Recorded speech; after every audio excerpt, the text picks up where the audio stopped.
नीलकंठ वर्णी आ पहुंचे अयोध्या में, जहां से लगभग 1 साल पहले उन्होंने अपनी इस कल्याण यात्रा का प्रारंभ किया था। अरे घसीदार जी, कैसे हो?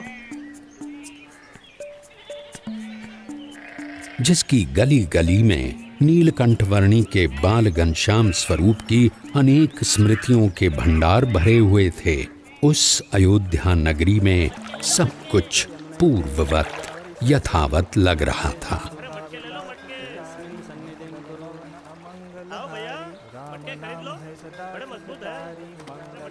अरे भाई, इधर उधर मत देखो, काम में ध्यान दो। ये मेरे सर पे रख दो। अब जाओ। क्या सोच में पड़े हो महाराज? हाँ?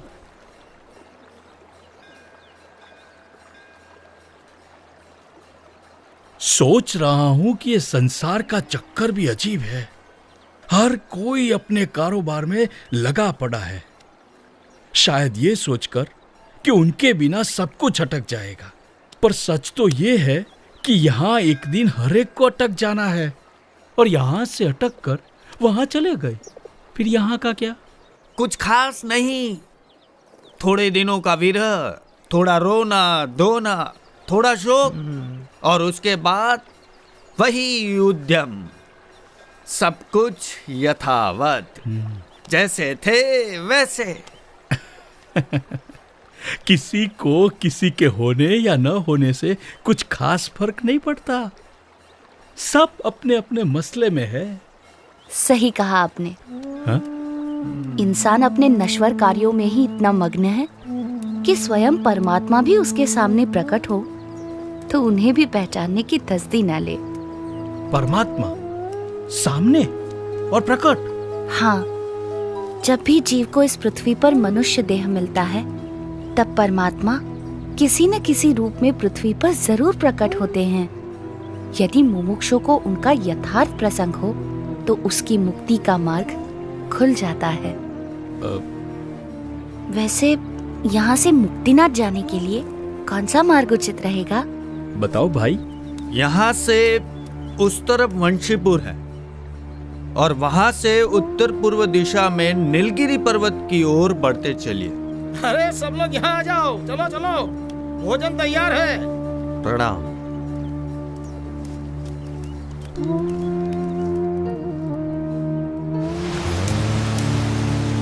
नीलकंठ वर्णी ने लगभग 1 साल पहले अयोध्या से अपनी कल्याण यात्रा का प्रारंभ करते हुए सरयू नदी में कूदकर उसे पार करके जाने का मार्ग अपनाया था, और आज अयोध्या से मुक्तिनाथ की ओर जाने के लिए भी उन्होंने वही मार्ग अपनाया।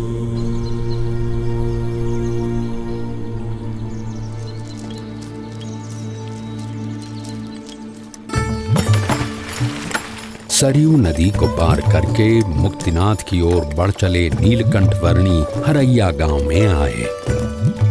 ये लीजिए, कुछ भोजन कर लीजिए वर्णी जी।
प्रणाम प्रभु।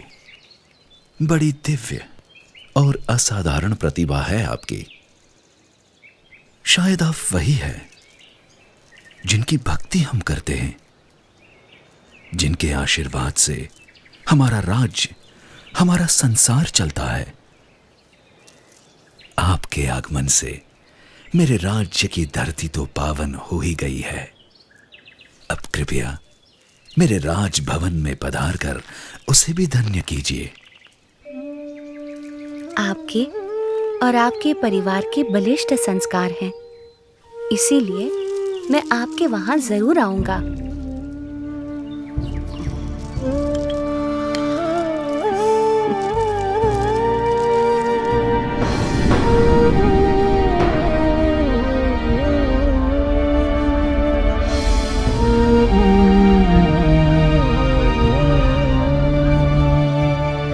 नीलकंठ वर्णी वंशीपुर गांव आ पहुंचे।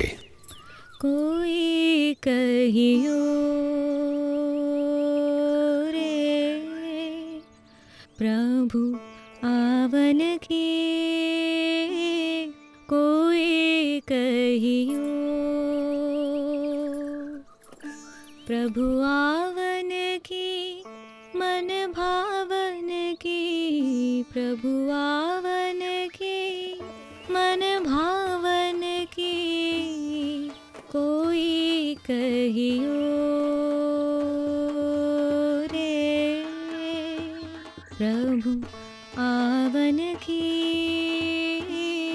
कोई कहियो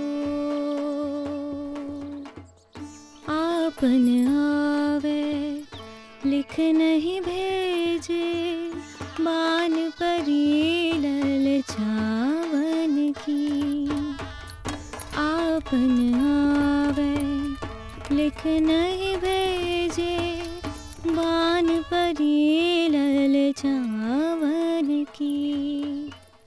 ये दो नैना कहो नहीं माने, ये दो नैना कहो नहीं माने, नदियाँ बहे जैसे सावन की, नदियाँ बहे जैसे सावन की, कोई कहियो। ये महाराज पैदल चलकर क्यों आ रहे हैं? हाँ, और घोड़े के ऊपर कौन बैठा है? देखूं तो महाराज पैदल, अवश्य ही कोई विशिष्ट अतिथि होंगे।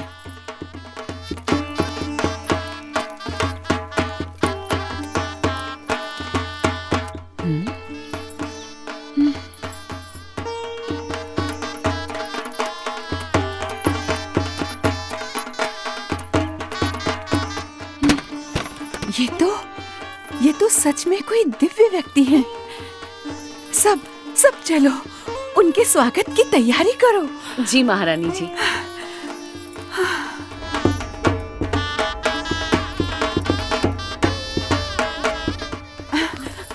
और सुनो, राजकुमारी ईला और सुशीला को भी बुला लो। जरूर महारानी जी।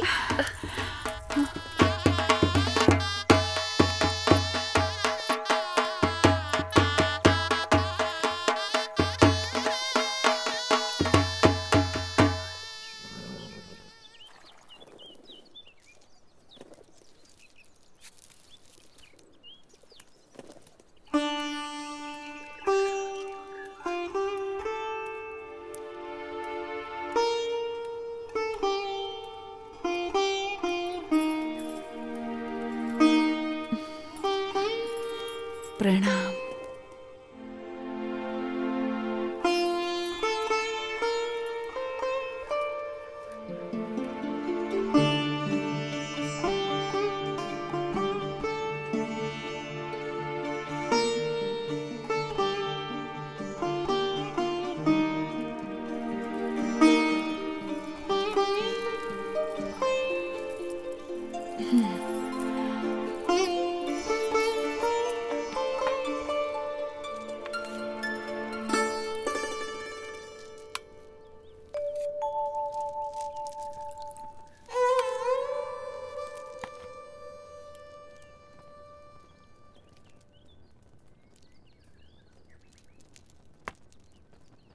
वर्णी जी, हमारे राजा धर्म पालन के आग्रही है और उसके फलस्वरूप उनके ऊपर ईश्वर की इतनी कृपा है कि उन्हें इतनी प्रतिष्ठा, इतना मान सम्मान, इतनी धन दौलत, इतना वैभव, ऐसा श्रेष्ठ भोजन, सब कुछ प्राप्त है।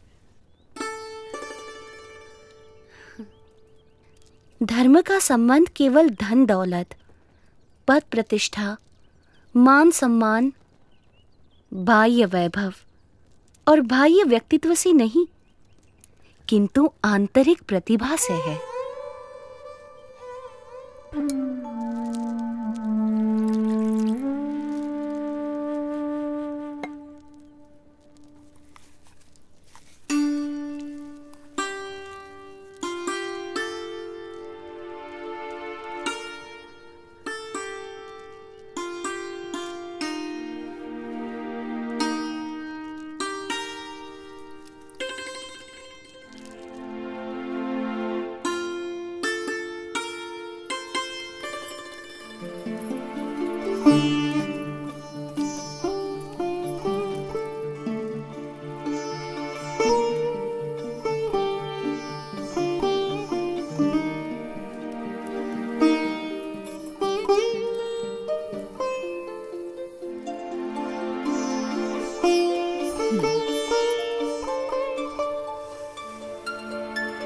प्रभु, हमारा कोई पुत्र नहीं है।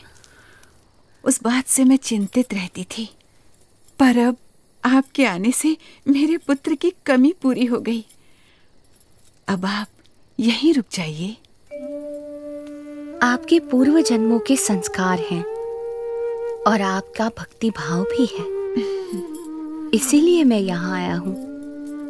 और आपकी तरह और कई मुमुक्षुओं को भी मुझे मिलना है।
मन ही मन में बड़ा मुस्कुरा रही हो, क्या सोच रही हो?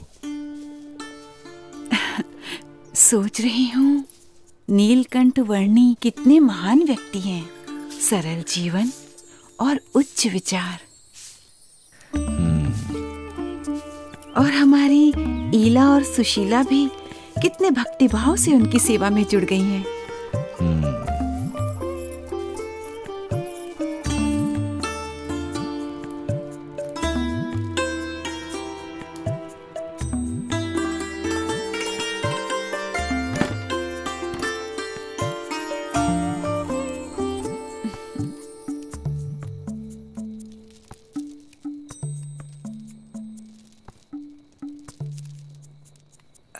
नीलकंठ वर्णी, कई दिनों से आप हमारे साथ हमारे स्वजन की तरह ही बस रहे हैं।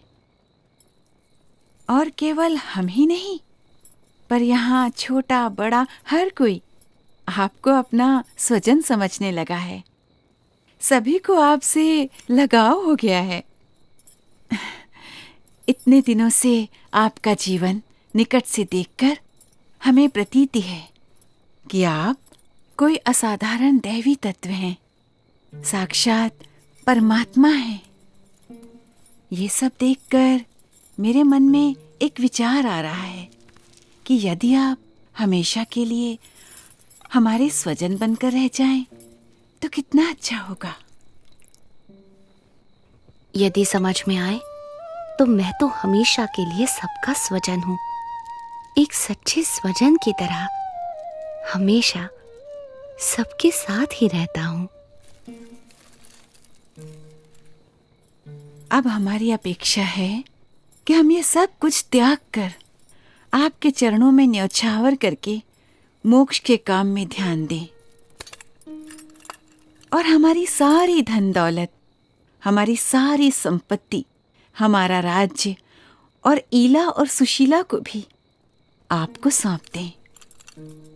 हमारी पुत्रियों से ब्याह करके हमारा सब कुछ स्वीकार कर लीजिए नीलकंठ।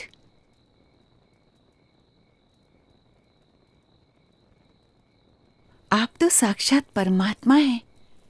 आपसे अच्छा पति हमारी पुत्रियों को कहाँ मिलेगा? माते, जो सबका स्वजन है उसे केवल अपना बना लेना चाहती हैं। मैं आप सबको सारे बंधनों से मुक्त करना चाहता हूं और आप मुझे ही ये सब बंधनों में बांधना चाहती हैं। बेटा, अभी जवानी फूटी नहीं है, इसलिए ऐसी बातें कर रहे हो। पर जब जवान हो जाओगे तब स्त्री सुख के बिना रह नहीं पाओगे। जब स्त्री सुख के लिए तड़पोगे तब एहसास होगा कि ऐसी सुंदर कन्याओं और ऐसे राज्य का प्रस्ताव ठुकरा करके तुमने बहुत बड़ी भूल कर दी। पर तब यह मौका निकल चुका होगा। क्षमा कीजिएगा, पर आप मोह में अंध होकर मुझे जानते हुए भी मेरा असली स्वरूप भूल रहे हैं।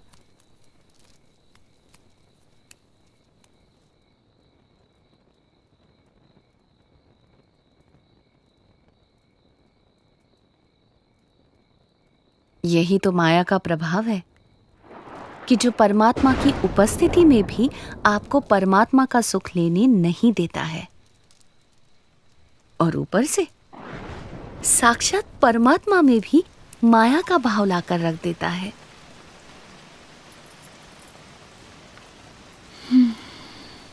माँ, पिताजी, ये नीलकंठ वर्णी तो निर्लेप है, निर्विकारी है।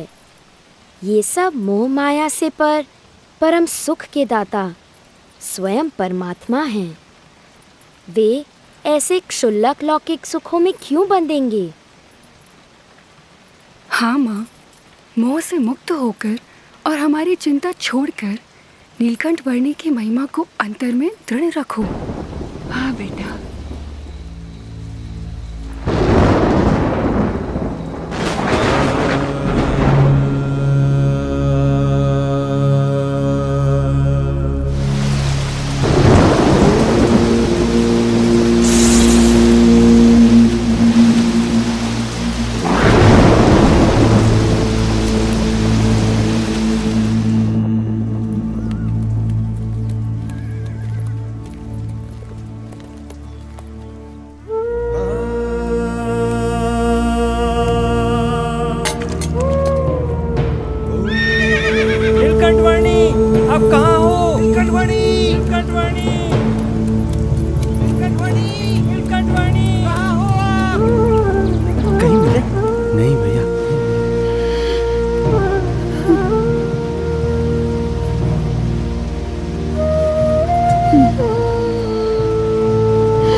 क्या हुआ? नीलकंठ वर्णी मिले? सुबह से लेकर अब तक हमने नीलकंठ वर्णी को हर दिशा में ढूंढा, पर वो कहीं नहीं मिले।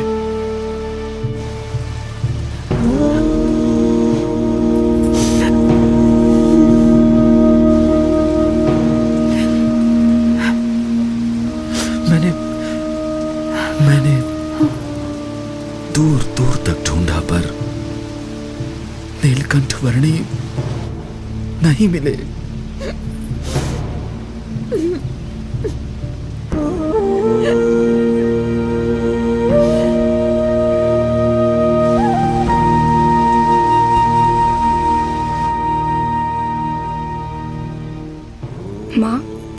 चले तो गए हैं, पर हमें सच्ची समझ देकर गए हैं, हमारा कल्याण करके गए हैं। उन्होंने कहा था ना कि उन्हें तो अभी अनेक मनुष्यों का कल्याण करना है। वे कहते थे ना कि यदि समझ में आए तो एक सच्चे स्वजन की तरह वे हमेशा सबके साथ ही रहते हैं, वैसे ही वे हमेशा हमारे साथ रहेंगे। हाँ बेटा।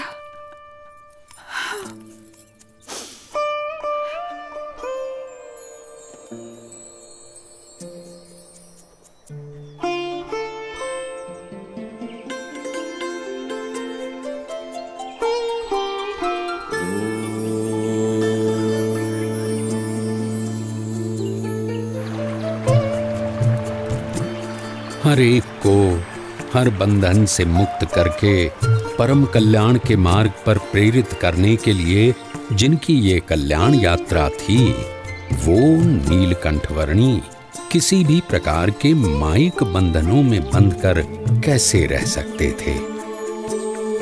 अपनी कल्याण यात्रा को अविरत रखते हुए नीलकंठवर्णी बढ़ चले वंशीपुर से मुक्तिनाथ।